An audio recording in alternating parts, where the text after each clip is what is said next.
Guys hello guys హ్మ్. చాలా రోజుల తర్వాత వీడియో చేయడం జరుగుతుంది. మనం డిసెంబర్ మంత్ కదా, జాన్ మంత్ కదా స్టార్ట్ చేసాం. ఓకే, ఇది జాన్ మంత్ చూసారా. హ్మ్. మంత్ ఎండ్ వరకు ప్రాఫిటబుల్గా ఉంటానేమో అనుకున్నాను. బట్ ఈ స్టార్టింగ్ ఉన్నటువంటి అంటే మనం స్టార్ట్ చేసిన ఆహ్, ఒక 5 డేస్ వరకు డిసిప్లైన్ బాగానే చేశాను.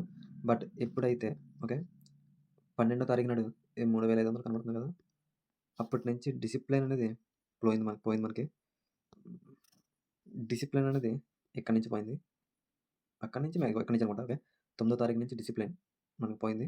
మనకి ఇంతకుముందు అకౌంట్‌లో మనం కోటక్‌లో చేసేవాడిని. అందులో కూడా డిసిప్లిన్ బాగానే చేశాను. హ్మ్. ఇక్కడి నుంచి వచ్చిన తర్వాత కొంచెం అగ్రెసివ్‌గా ట్రేడ్ చేశాను. కాబట్టి ఇప్పటి నుంచి 9వ తారీఖు నుంచి జాన్ 9 నుంచి అవాళ ఇవి మనకి 800 కనపడుతుంది కానీ నేను కొంచెం ట్రేడ్‌లు ఎక్కువ చేయడంతో మనకి లాసెస్ అన్నీ కూడా కవర్ అయ్యి ఒక 800 ప్రాఫిట్ వచ్చింది. Without taxes. ఇక్కడ ఒక 3500 ఇది బిగ్ ఇవాళ ఈ 64,000 లాస్ యాక్చువల్‌గా నాకు 1,00,000 ఉండేది. ఓకే, 1,00,000ని జీరో చేశాను. జీరో చేసి మళ్ళీ 64,000 లాస్‌తో నేను బుక్ చేశాను ఎండ్ ఆఫ్ ద డేలో. ఆ వాలంగా నాకు టోటల్‌గా 180 ట్రేడ్స్ ఆ వాలంగా. ఓకే, 180 ట్రేడ్‌లు కొట్టాను. అంటే నేను ఎంత డిసిప్లైన్ తప్పి రూల్స్ మర్చిపోయి ఎమోషన్స్ గేమ్ ఆడాను. ఆ ఒక్క రోజు ఆడడం వల్ల నాకు చేశాను. తర్వాత ట్రేడింగ్ ఆపేద్దాం అనుకున్నాను. చేశాను. ఒక ట్రేడే చేశాను.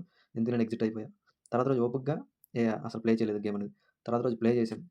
5,000 వచ్చింది. మళ్ళీ ఎందుకో ఆపేశాను. తర్వాత రోజు ప్లే చేశాను. 2,000 వచ్చింది. తర్వాత రోజు ప్లే చేశాను. 8,000 వచ్చింది. మళ్ళీ ఇక్కడ 30,000. అంటే నేను ఇక్కడి నుంచి ఇదంతా కూడా నేను ఒక ప్రాపర్ ట్రేడర్‌లా చేయలేదు ఇదంతా కూడా. ఓకే, ఇదంతా కూడా ప్రాపర్ ట్రేడర్ గ్యాంబ్లర్, బెట్టింగ్ అన్నట్టు చేశాను. అలా చేసినందుకు గాను నాకు 67,000 లాస్ ఓవరాల్‌గా. ఓకే, నాకు ఓవరాల్‌గా 68,000 ఇంకా అరౌండ్ మొత్తం మీద. అప్పటి నుంచి ఇప్పటి వరకు ఇంకా ట్రేడ్ చేయలేదు. ఇంకా ఆ 30,000 వచ్చిన తర్వాత 30,000 లాస్ వచ్చిన తర్వాత అక్కడి నుంచి ఒక్క ట్రేడ్ కూడా చేయలేదు. ఈ నెల వరకు కూడా ఈ నెల వరకు కూడా జనవరి వరకు కూడా నేను ట్రేడ్ చేయలేదు. ప్రెజెంట్ నేను ట్రేడింగ్ అనేది చేయదలుచుకోలేదు. ఎందుకంటే నా సైకాలజీ ఇదంతా కూడా పని చేయట్లేదు ప్రెజెంట్. ఇదంతా కూడా మనకు ప్రెజెంట్ అయితే. అంటే మనం కొంచెం గ్యాప్ తీసుకొని మళ్ళీ వస్తాను. అప్పుడు కమ్‌బ్యాక్ అనేది కొంచెం గట్టిగా ఇస్తాను. బట్ కొంచెం టైం పడతది. మన క్యాపిటల్ అంతా కూడా పోయింది కాబట్టి కొంచెం ఇంకా కూడా నేను టెక్నికల్ మీద అండ్ నా సైకాలజీ మీద దృష్టి పెట్టాలి. ఎందుకంటే మనకి టెక్నికల్ అంటే 10-20% మాత్రమే టెక్నికల్ ఉంటది. మిగతా 80% ఎమోషనల్ గేమ్ ఇది. ఓకే, ఆ ఎమోషన్ కంట్రోల్ చేయలేకపోతున్నాను. రూల్స్ పాటిస్తున్నాను, మళ్ళీ తప్పిపోతున్నాను. ఇవన్నీ కూడా సరిదిద్దుకోవాలి. కొంచెం టైం పడతది. ఈ మధ్యన కూడా ట్రేడ్‌లు చేద్దామని వచ్చేస్తుంది. బట్ చేయట్లేదు. కంట్రోల్ అనుకున్నాను. ఎందుకు చేయబడితే నేను రూల్స్ కాదు. ఏదో ఎలా మార్కెట్ పైకెళ్తుంటే కాల్ కొట్టడం, కిందకెళ్తుంటే పుట్లు కొనడం. హెవీ క్వాంటిటీతో మెయిన్ హెవీ క్వాంటిటీ నా లాసెస్ కారణం ఇది.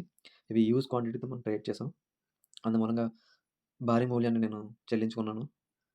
ఇది కలుద్దాం మళ్ళీ. కొంచెం టైం తీసుకొని కమ్‌బ్యాక్ ఇస్తాను. అప్పటి వరకు సెలవు.